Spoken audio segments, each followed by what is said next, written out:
So I took a massive dump because I went into this one. I found a lavatory on the one stop out of 9. Mm-hmm. I ran in, and it was just a urinal, just piss palace, no place to take a dump. So I took a massive dump right in the middle of the floor. And these Indians, they were trying to explain to me, no, this is a urinal. And they're so polite and everything. And I said, don't care, you'll never see me again.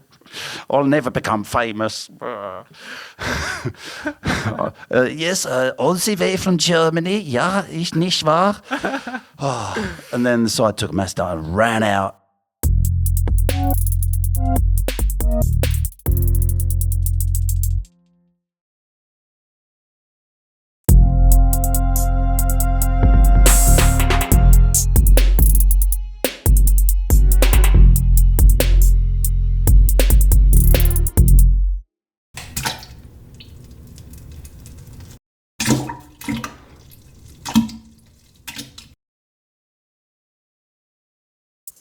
And we're back, 'cause there are no borders between us, only frontiers to explore, no hinterlands to conquer, oceans are but a distant shore. Outstriders leap from frame, juggling pain with every loss. No trenches dug divide us, only thresholds yet to cross. Welcome to Outstriders podcast, one more time, or for the first time. And with me today, I'm Simon, by the way, Simon Dancaster. Change the letters, and you'll get Conman Disaster, Satan's Are Satanic, and Demonic, and all that shit. But never mind, we're back with a plan, kind of. Did we have a plan? I hope so. We always have a plan. We always have a kind of a plan. And this is my co-host, Sebastian. Sebastian, mate. Yeah. How you doing? I'm good. I'm good. And we also got Joe here to help us out behind the scenes and under the scenes and above the scenes. Exactly. With the obscenes. So the thing is, shall we follow the plan of what we're going to talk about? I heard you went to the movies yesterday.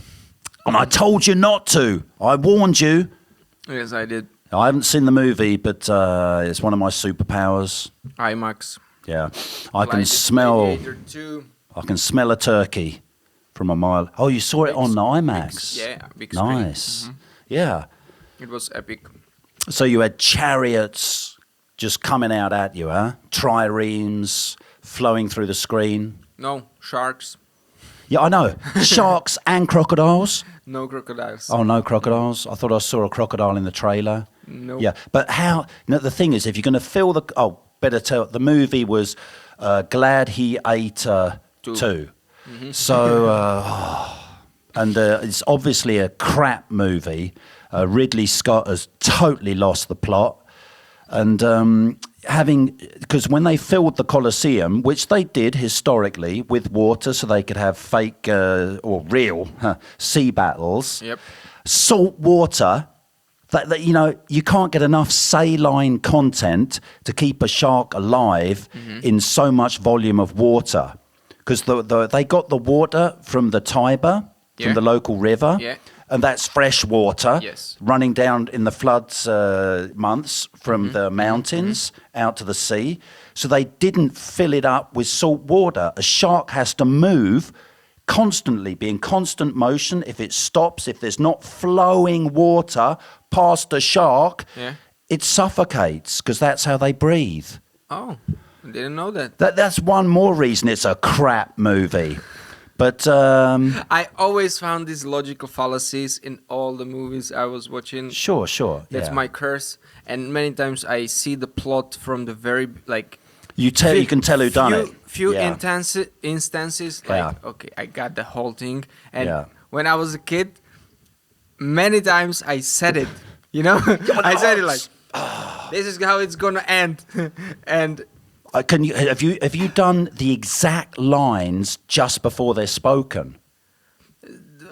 I have, in front of witnesses, in the same voice that the person actually said it. For a few, that's when you're in the zone. Yeah. Your nerd superpowers Exactly. are just transcended. Yeah. So you're not watching the movie. You are the movie. Exactly. And if it's a crap movie, oh fucking hell! And my dream, finally reaching success, that I was going to be able to call up my mum and say, "Hey, mum, it's not crap, and I'm in it." Yeah, so I have no idea what the main character or main actor was about. Yeah. Like, I was very merciful. You were I was merciful. way too merciful. Much more merciful. Thumbs up, thumbs down, like the emperor would have been for a crap gladiator. I was like, sure. No, you were like, let him live. Let him live till the middle of the movie. Yeah. So the build-up on the first one was okay. It followed the storyline.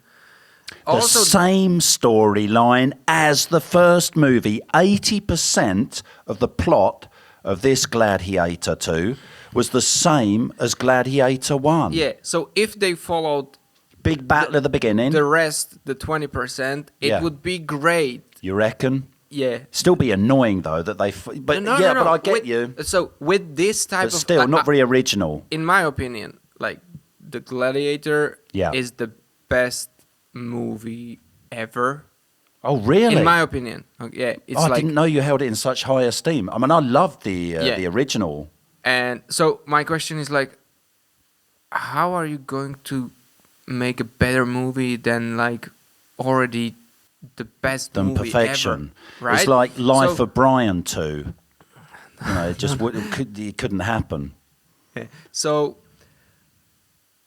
if they follow, I would be very, very merciful if they follow the whole thing. Yeah.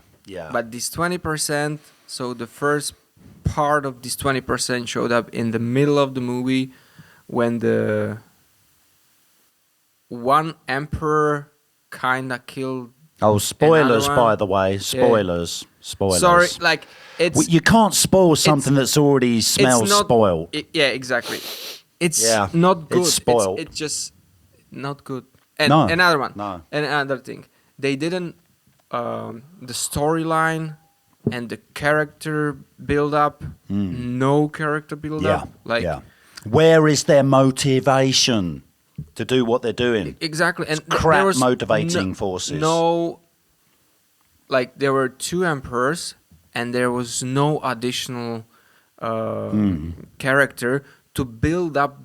That was a good point. Yeah, where was the leader of the are they? Praetorians and that? Where was the councillors, Yeah. the Senecas? Exactly. You know, So only characters that Sullas, had some depth yeah. were the Ciceros. were the actors from the Gladiator 1. Right. That's all. Yeah, because wasn't it the mother of the two Siamese twins who were parted at birth emperors? Their mother was the same mother as the main character, right? Oh, didn't you get that bit? No. Well, apparently she was, and she gets Explain, killed. like- No, the mum of the two bitch emperors, Yeah. right?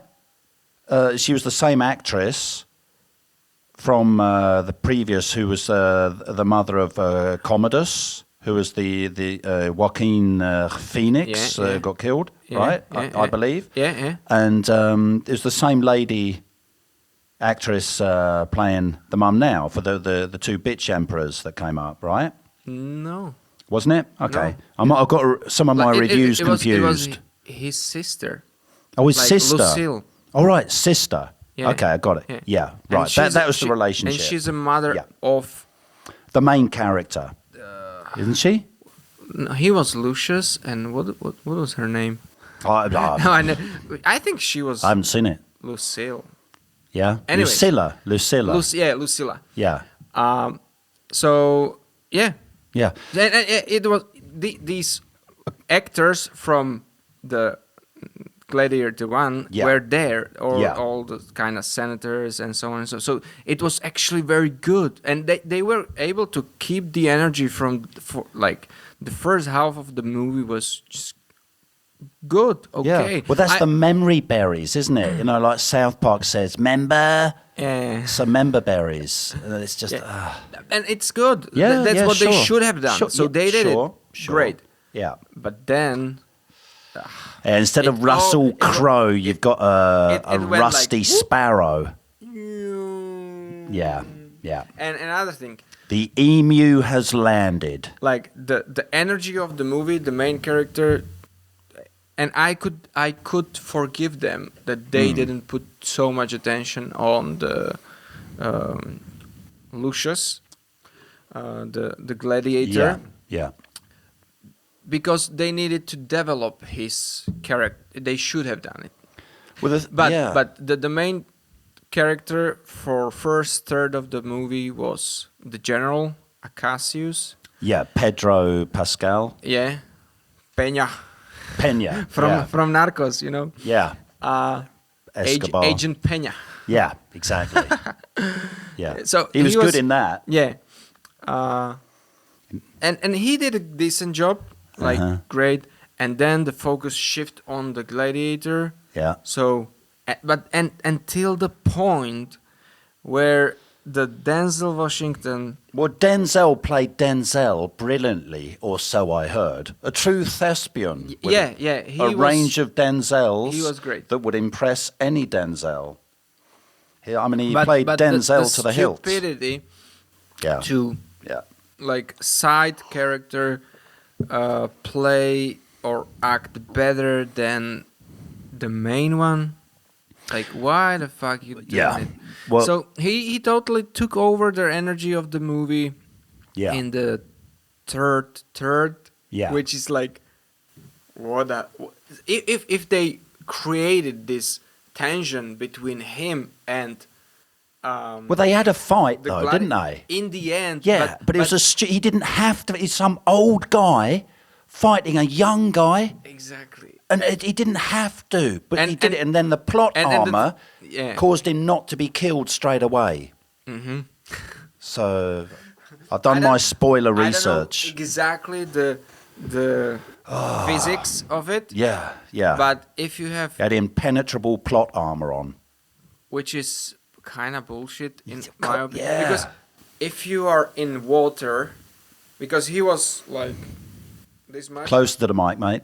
Underwater, right, like this, and he was doing this movement with the sword. Okay, come close to the mic, please. Yeah. So who was beneath? Is it one of the sharks he was trying to stab? No. The gladiator. This was in a river, wasn't it? Yeah, it was in the river. Yeah. Not like small river. It's how the Tiber. No, it was just very, very small. Oh, it's a stream. Yeah, it's just like stream. Yeah. And so the gladiator was underwater, and it was the very, very last scene. Yeah. And before, they had no like they have basically no conflict between them. Yeah. Like he was the master of the gladiators. Yeah. Denzel, and another thing. He was able to manage to come so close to emperors. Yeah. Like, who the fuck gives a fuck? And the Praetorians would have just slaughtered him for looking at the emperors wrong. Exactly. So they didn't create... It's ridiculous. Yeah, it was... And he shot a crossbow at them, didn't he, as well? It just nearly hit them and then nothing happened to him and stuff. On one of the trailers or something, shoots a crossbow. Yeah. But he wanted to kill... either general or... Right. Yeah, because that was his motivation. Because the general stood next to a guy that killed his wife that was shooting at him because she was girl boss, don't need no man. And so she was an Amazonian going into battle. Okay, so then you already lose that sense of protective sympathy for the wife getting killed because she can obviously take care of herself. Oh yeah. You know, so that it's just a twisted woke bullshit plot that Ridley Scott, I mean, he must have been really nasty to a lot of females, in my opinion, for him to be so bloody humble that he has to cuck Napoleon in the last film. Of course, Marie Antoinette, she screwed around and everything, but he rubbed it in, and he rubbed it in, and I've still got blisters just from watching the trailer. So it was despicable rendition of history and facts. But the best for me, sword and sandals, blood and sand type Roman depiction, the most fun one is Spartacus, season 1. Spartacus, the pre-season, when what's his name? The main actor, Andy Whitaker, tragically died. And the dialogue and everything was just absolutely superb. The violence for its time, even though it was a TV production and everything, and there was loads of representation and strong women, Lucy Lawless, Batiakos. It was just brilliantly filled with excellent characters. But there is no Roman depiction either on any screen that shows Rome as it truly was, because everything was painted in garish colours. They found the pigments, so it's true. It was all painted out like some brothel, like some glitzy discotheque. That's how they painted everything. Yeah. So it's all bad taste decor all over those lovely ruins. So, but they're showing the ruins. Yeah. And they aren't festooned with a million shades of, well, no, I was going to say grey.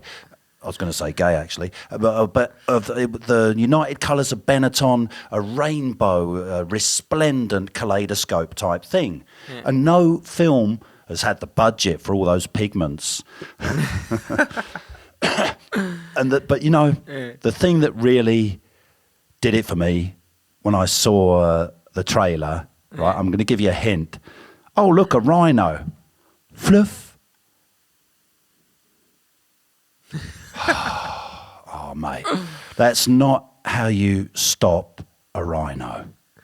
And you should know, and you know. Well, yeah, I do actually. Mm-hmm. Yeah, I do. I've come this close to being killed by a rhinoceros, an Indian rhino, and that was a thrilling experience. I tell you, this was in Chitwan National Park in southern Nepal, on the border to India. Yeah. Where me and a mate of mine was travelling around for about, must have been 3.5, 4 months.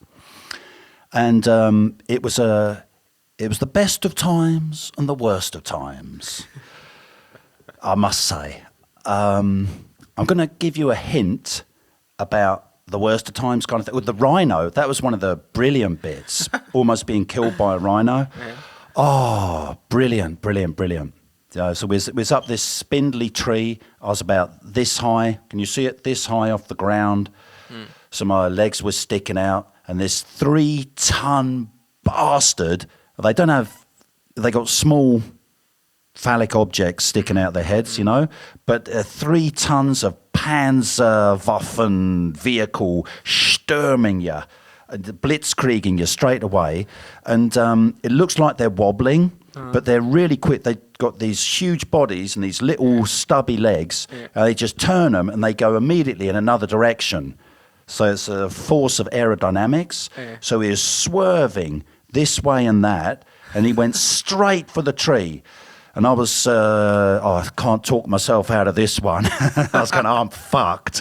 So I was going, fuck. And my mate, he was just but my shoulder on a tree, and there wasn't room to climb further up. Yeah. So I would have been wheelchair bound if I was lucky. He would have hit me sort of mid bollocks, you know. Yeah.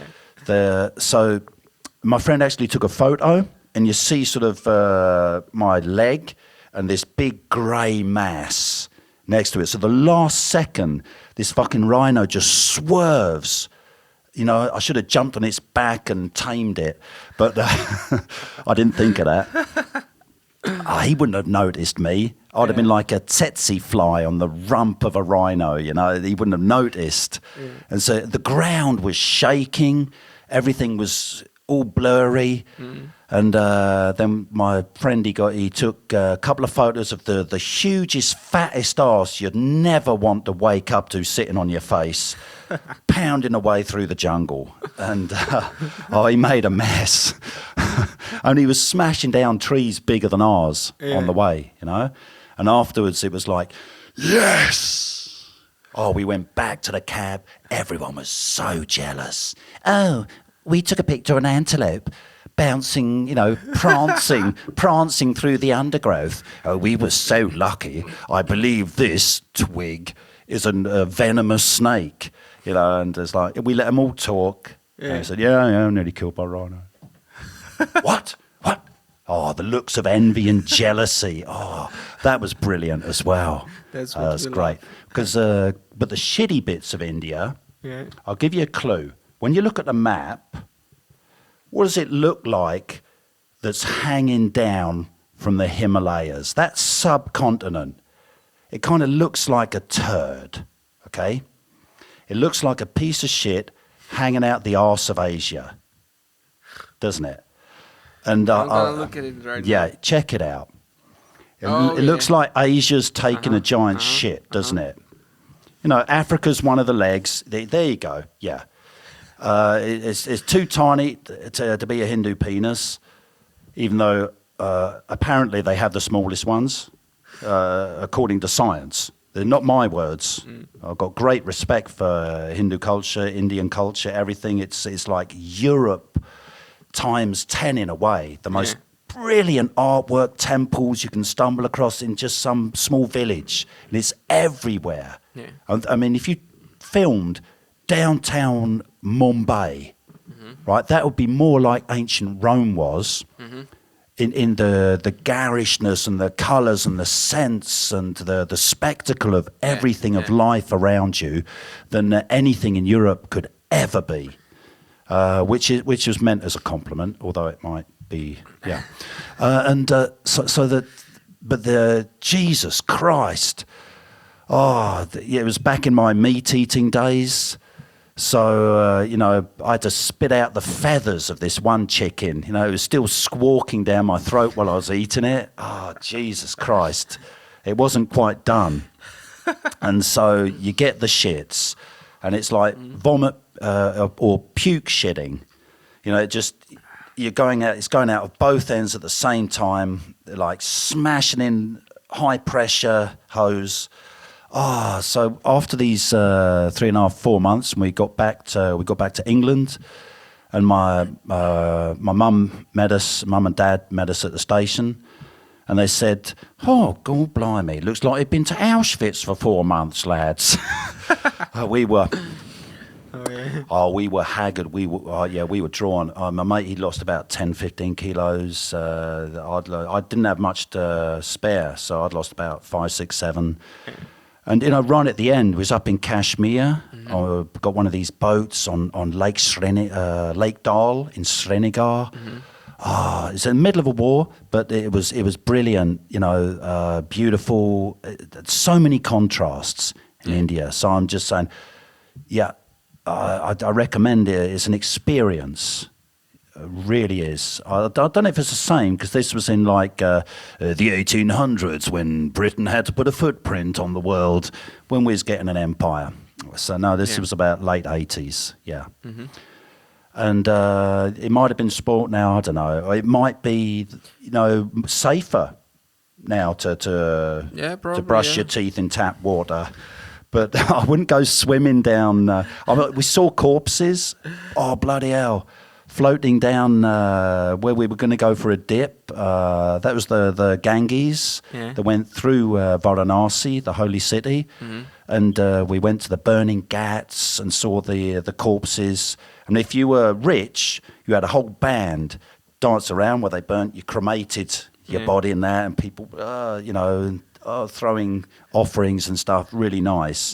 And as you've got mid-level stuff, it's a bit less. And the poorest bastard is like they poured about half a Zippo lighter worth of fluid over their ragged remains and just threw a match on it, it'd be half charred.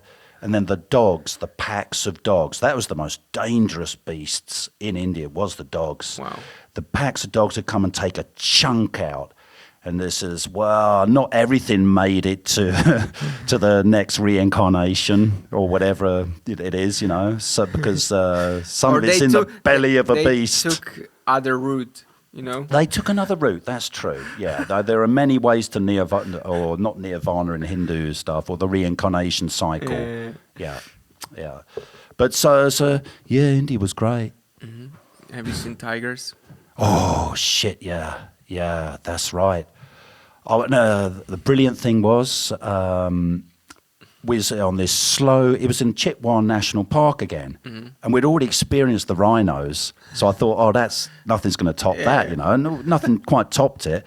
So we're sitting in this big jeep, and everyone else was looking out towards the jungle. And there was a guide and a brave young lady from Canada that were walking about 20 meters ahead of this big Land Rover, right?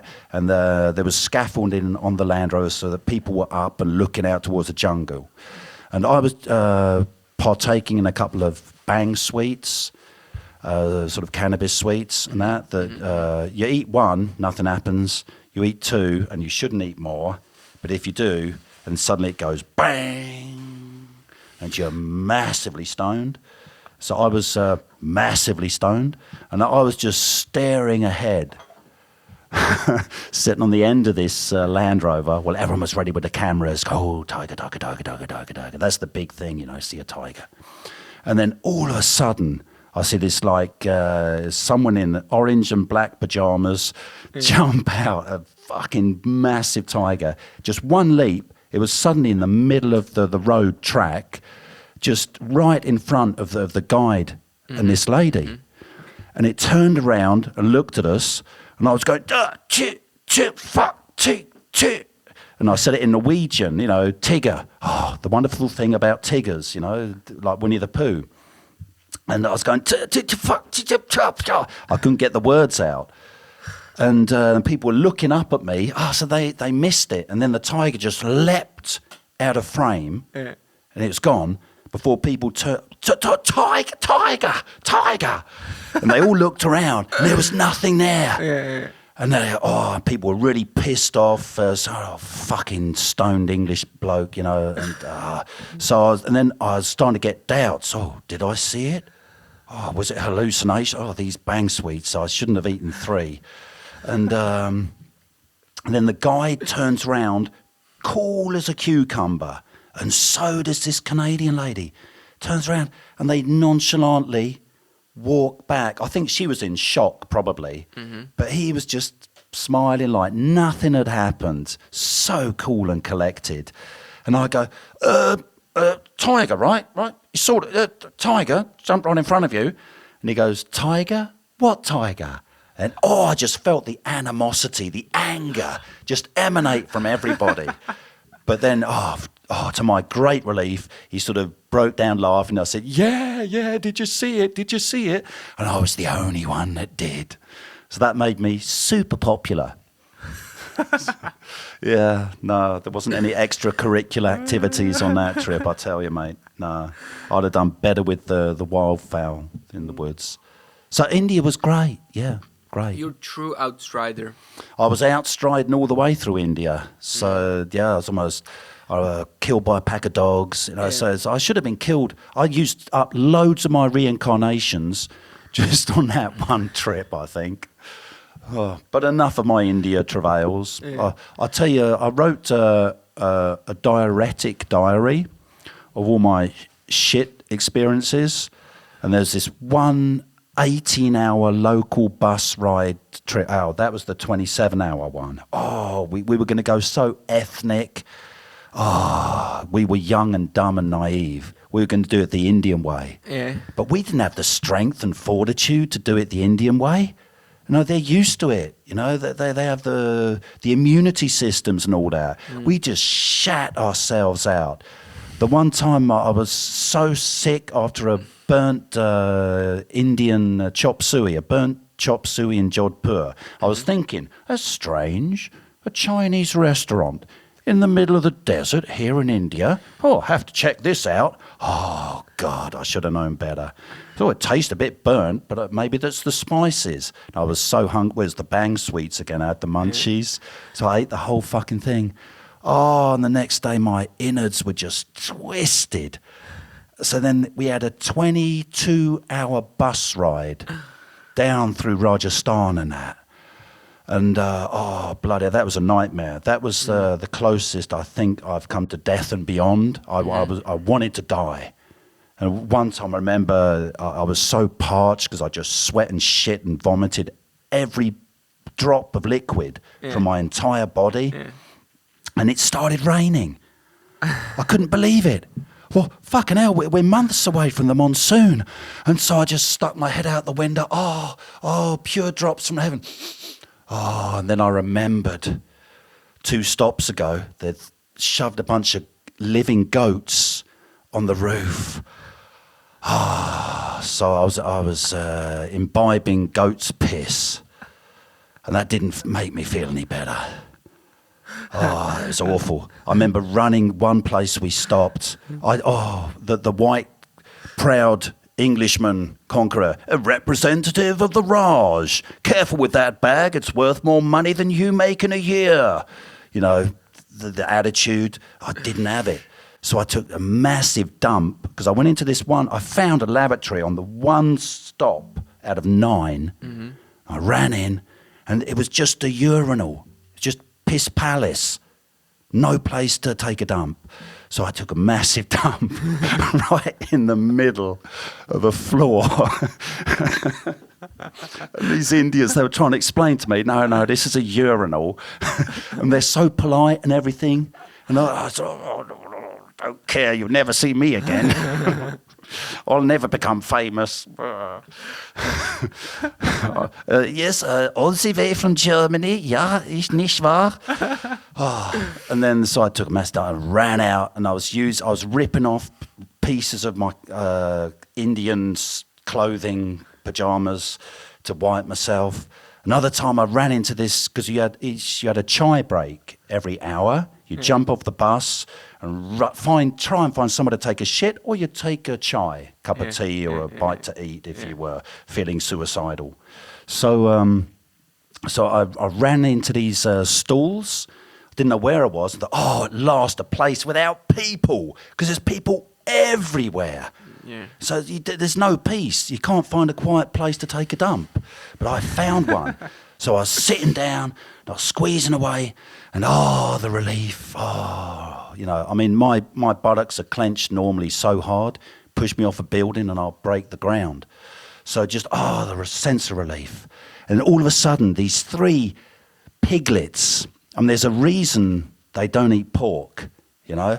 These 3 piglets started running at me, and I was trying to stop them, going, no, but they were too quick, so they ran past me, and I just heard the sounds of them eating behind, you know, and a rough tongue going up my crack, and I thought, I appreciate the effort, mate, but this is even sickening. And then I started, and then I thought, fuck the piglets, so I've got more left.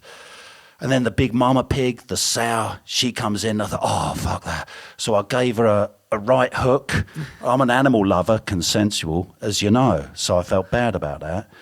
I just ran past her. I ran out, and I was looking for some place to vomit. And but everywhere was full of people. So I went to the nearest wall, and that's where the dogs sleep. The dogs sleep during the day. Mm-hmm. And they wake up at night and cause havoc. They take over the cities at night, the dogs, you know.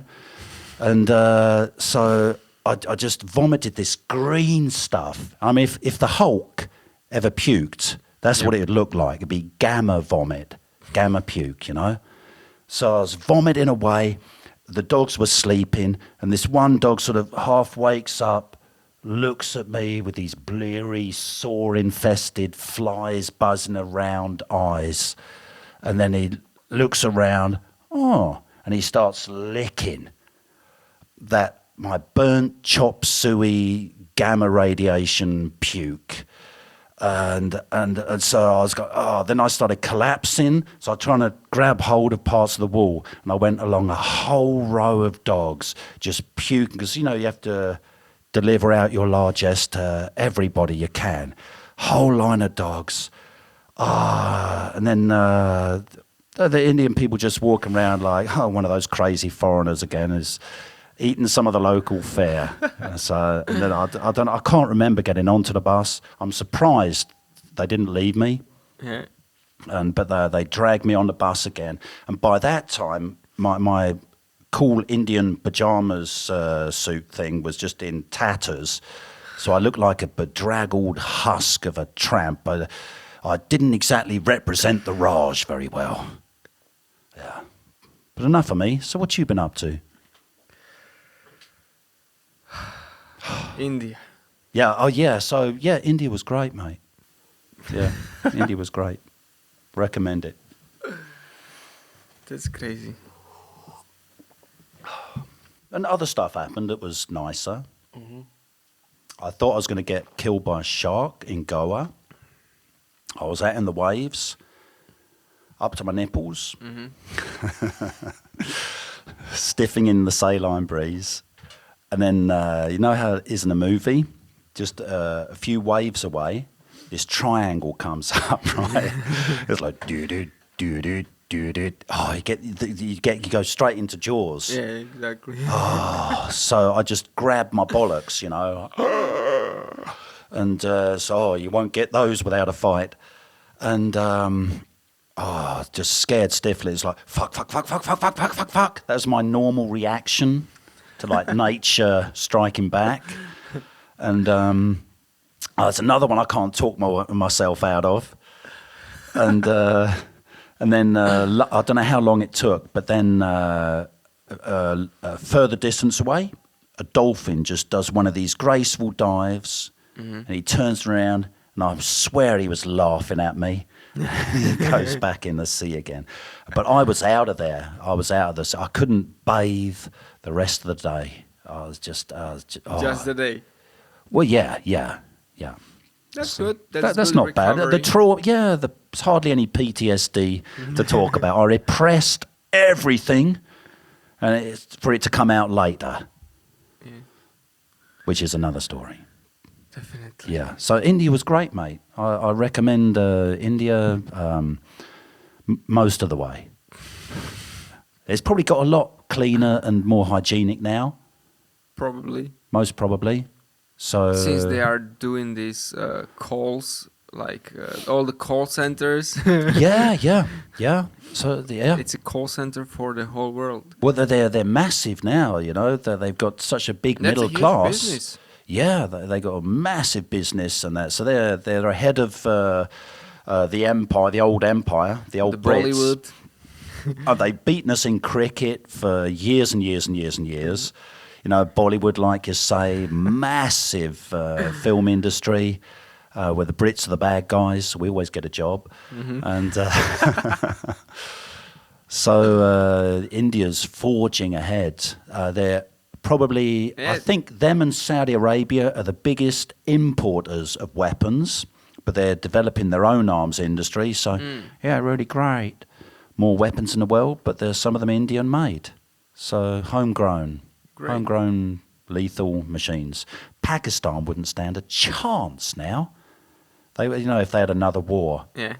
So wouldn't stand a chance. I mean, the Indian troops that have been fighting and dying in hand-to-hand combat on the border in the Himalayas between China and India, they've been doing at least once a year. They do these hand-to-hand kung fu stuff and that. The Indians come out on top. They got those Peshwas, those tough Rajputs and Maharashtis, their warrior culture. I mean, Britain wouldn't have conquered an empire without the Indians. So they wouldn't have lasted in World War II without the Indians. So some of the best warriors. This is like...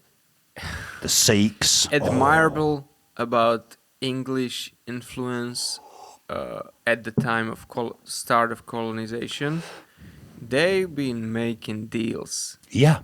all the time. Always get into relationship with the chieftain, with the a leader of the tribe, of the region. It's like, if you join us, we'll help you fuck up your neighbour who you have a long-standing rivalry with. And it worked. Kind of, yeah. Divide and rule. Yeah.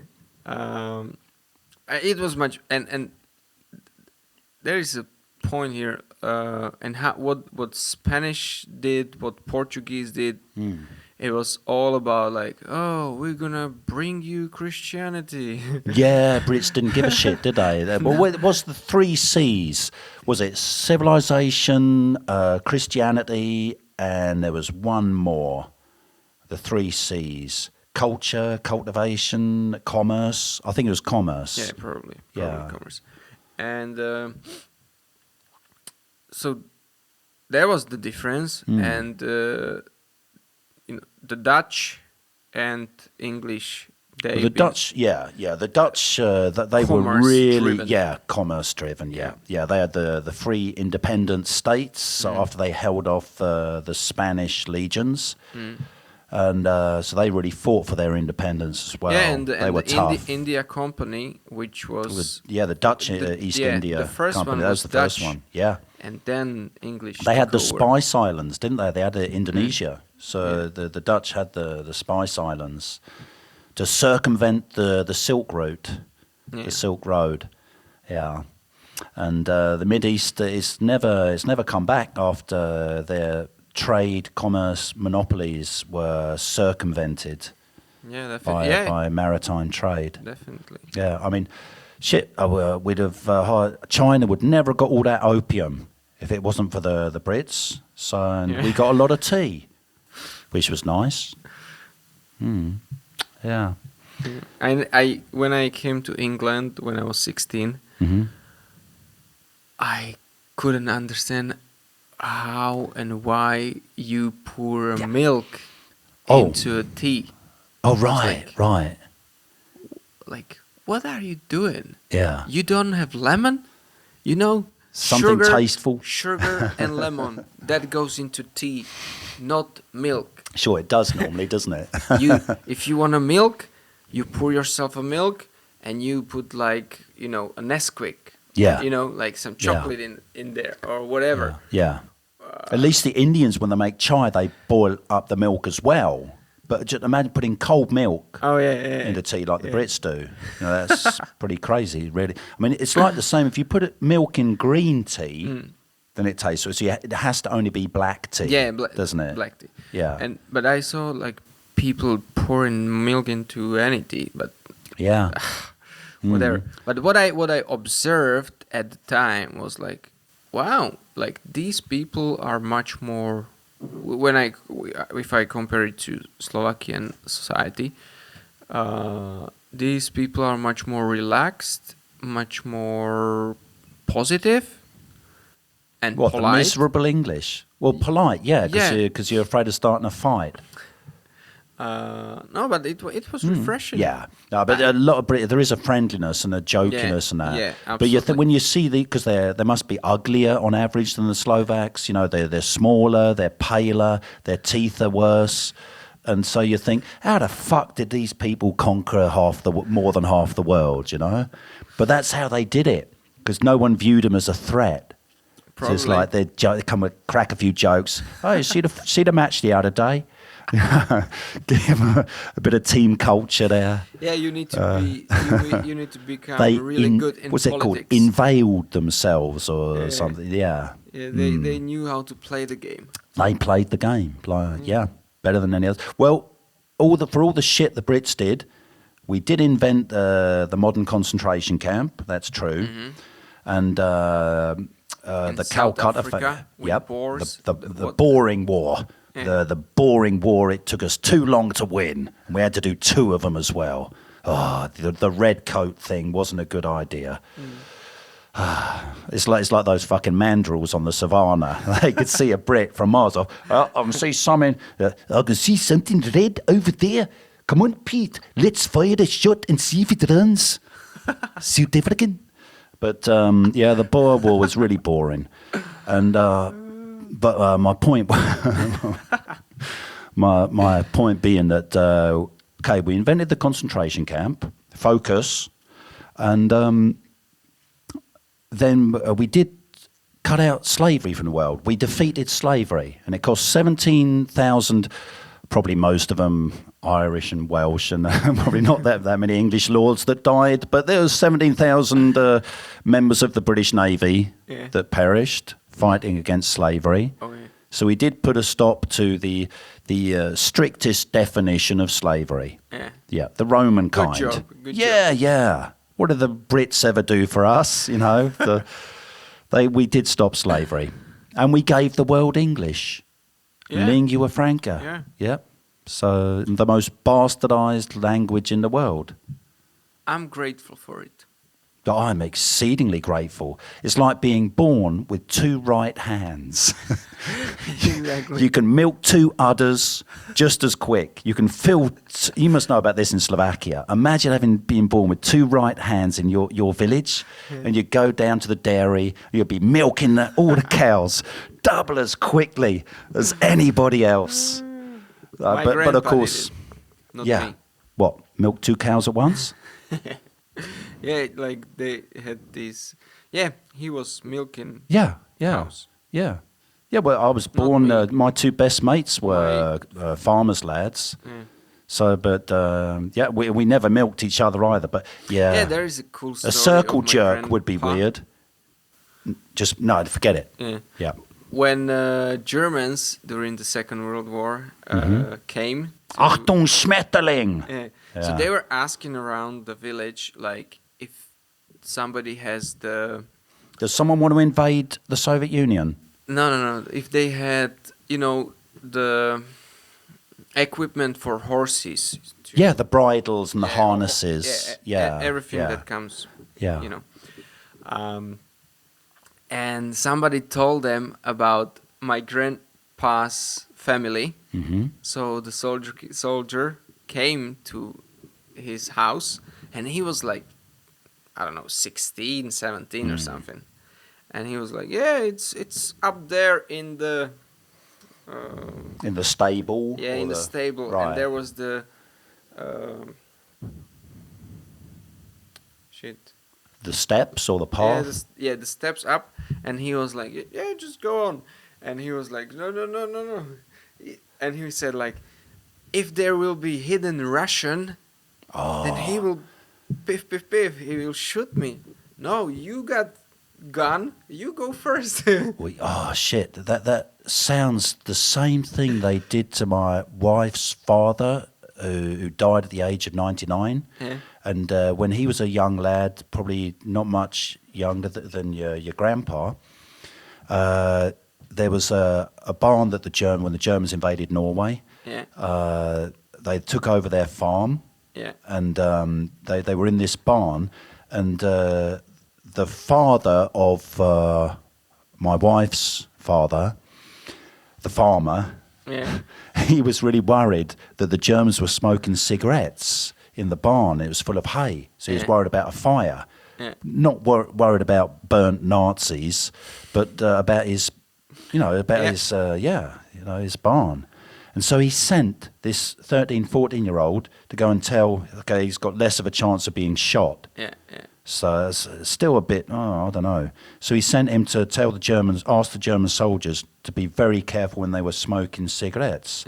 And of course, they took this young Aryan blonde kiddie, future master race kid, and then they gave him chocolate, and they were singing along their Deutschland lieber alles, Drang nach Osten, Lebensraum, Lebensraum, talala, and doing all their songs and that. So he had a great time.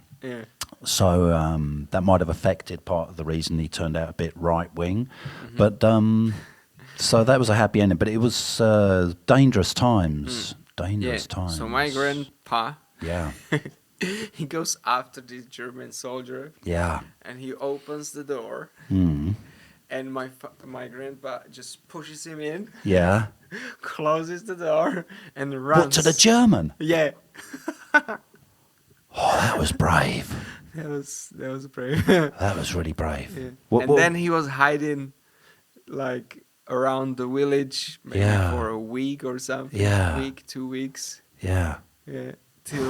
Until Slovakia joined the German cause. Till the rumor came that the Russians are just around the corner, and we experienced. So this was towards the end of the war. Yeah, but you did speaking about it seriously. You got shit from all sides, didn't you? Yeah, absolutely. Yeah, like all the Central Europeans. Yes. Yeah. You are never. It's the same now. Yeah. It's the same now. Like, that's a tough position to be, especially a very small country, very limited resources. Yeah. So, like, we experienced the betrayal during the Second World War from Britain, from France. Yeah, that's These right. were our That's allies. Right. Yeah, gave the Germans the most modern munitions factories, weapons factories in the world at that time. The Skoda works. Yeah, exactly. Yeah. So,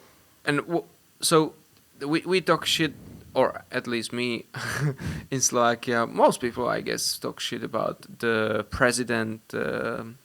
Chamberlain. No. I mean Slovakian. Oh, the one now. No, at the time of the Slovak. Oh yeah, state. What's his name? Durex, I was going to say. No. But yeah, the one at the time that gave into the Anschluss. Yes. I'm gonna come up with the name. Anyways. Yeah. So, but he was in a fucking bad position. He was. Yeah. Did he give up Sudetenland or not?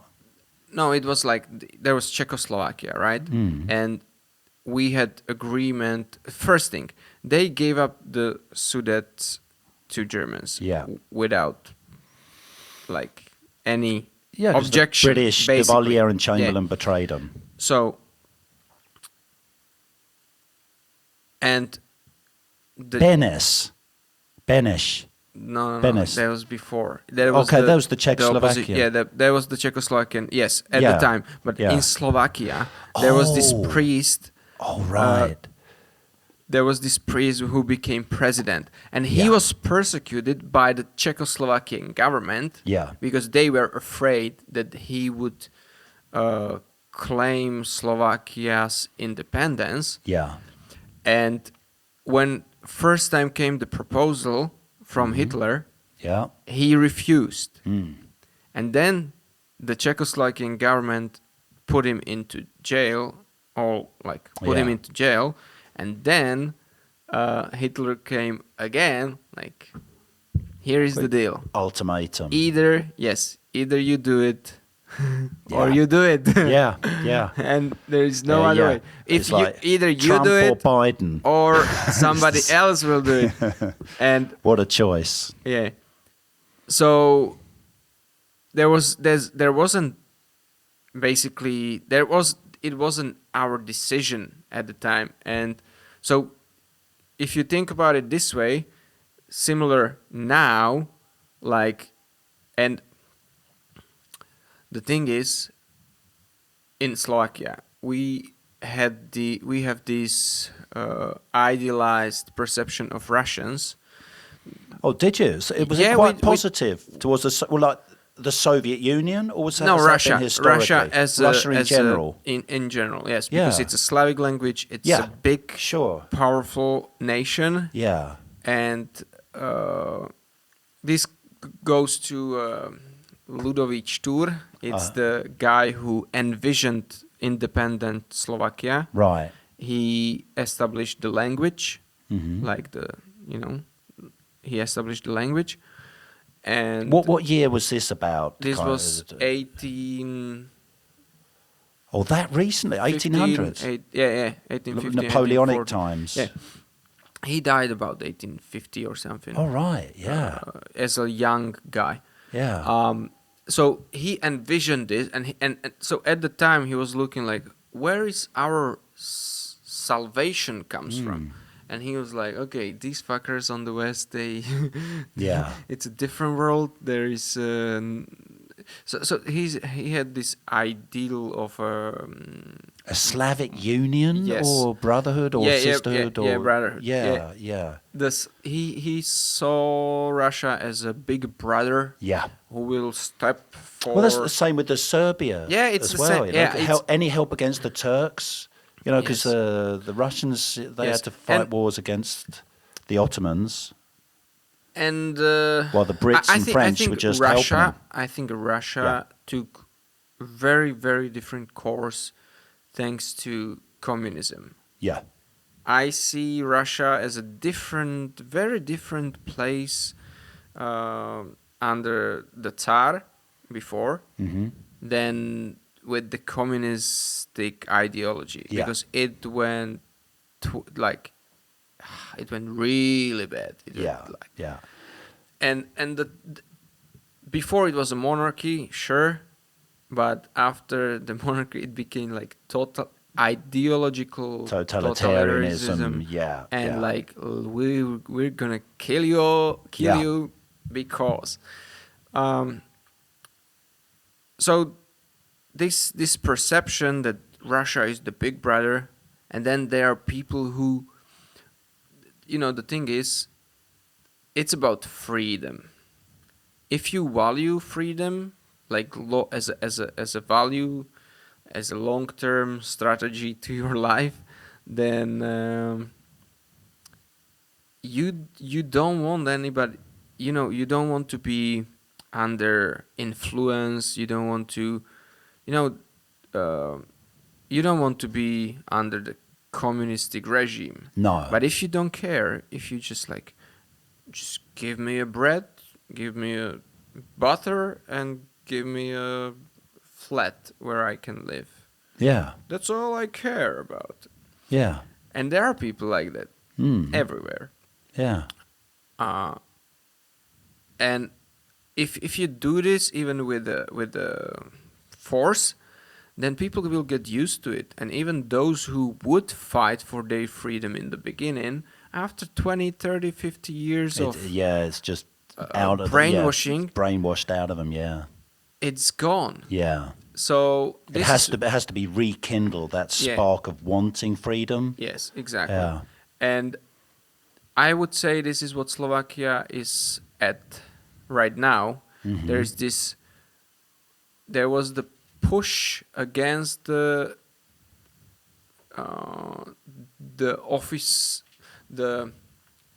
communistic influence. Yeah. It never in the worst possible way, in the dictatorship, totalitarian state, the state controls everything way. Yeah. It was like that before 89. Yeah. And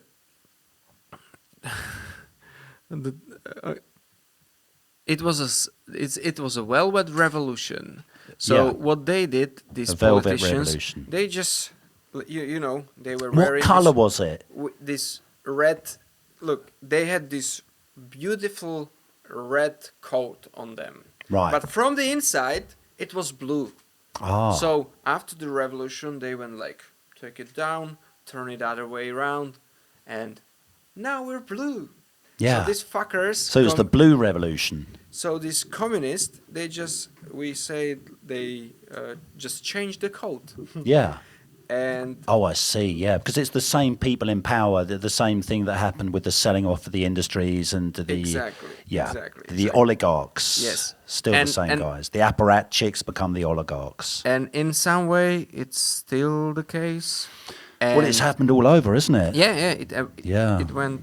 Yeah, that's politics. So this is Slovakia. It's on the east. On the west, we don't know. Yeah. And in this day and age of internet and social media and so on. So you're walking. So Slovakia is walking on razor wire, balancing on razor wire. And if you slip, it's gonna hurt. It hurts. It hurts. Then it's like veni vidi vici. Yeah. And no, like it's similar position to Ukraine. Yeah. With the exception that. Well, Russia, we are in NATO, and they are not. Yeah. So it's even. Yeah, Russia must, as big brothers go, I mean, I should know, I'm a big brother myself, you know, and I'm sure I've caused huge amounts of disappointment to my younger siblings in many ways. And there are things I regret as well, of course.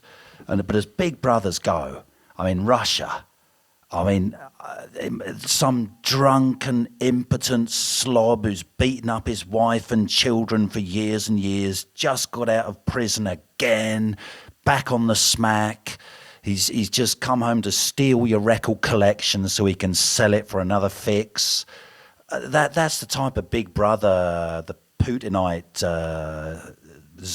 so-called czarist bollocks is, you know? I mean, as big brothers go, he's going to be in there and steal your record collection, isn't he, for another fix? Exactly. Yeah, so a bit of a disappointment right now. But Absolutely. things can change. They have changed before, and it can change for the worse. I definitely, I think this is a wish of many people. I think Russia should, you know, embrace Russian people. And the Slavic culture is so rich. The literature, the depth of expression and culture, so is so rich. Yeah. And it's Slavs killing Slavs. The idea of Slavs killing Slavs. That's what I was telling this Belarusian mate of mine, who was a bit more on the big brother side than me. And I was saying, Andre, mate, you know, it's Slavs killing Slavs. It's brothers killing brothers at the end of the day. It's stupid. Yeah. And for once, in my experience, the little brother was right. It's a shame. Yeah. Well, I guess that on that somber note, thanks for all the listeners out there in listener land. We're calling it Veni Vidi Vici here. We came, we saw, and we conked out. So thanks, Sebastian. Thanks, Joe. And if for worst and best movies of the year, I mean, we normally challenge people to give us the list thing in the comments because we're really fond of lists. But give us your Schindler's List on the worst movies, screen experiences this year. That didn't deserve to survive, but they did somehow. Okay? Your Swindler's List. Yeah. Cheers, Sebastian. Cheers, Simon. My Schweppes is empty.